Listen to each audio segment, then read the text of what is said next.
নমস্কার বন্ধুরা, সীমা রান্নাঘর। আমি আজকে করব সিম বাটা।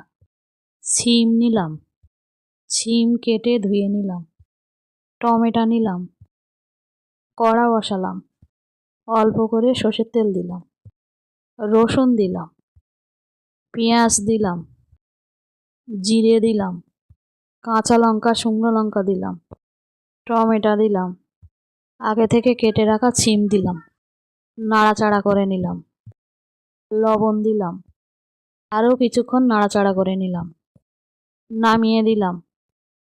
মিক্সার জার নিলাম, সিমটা ঠান্ডা করে মিক্সার জারে দিয়ে দিলাম, বেটে নিলাম।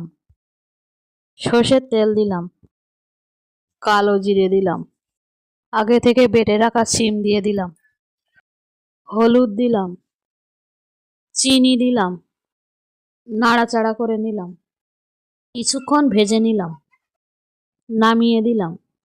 সিম বাটাটা ভালো লাগলে লাইক, সাবস্ক্রাইব, কমেন্ট, শেয়ার করুন। ফ্যান্টাস্টিক।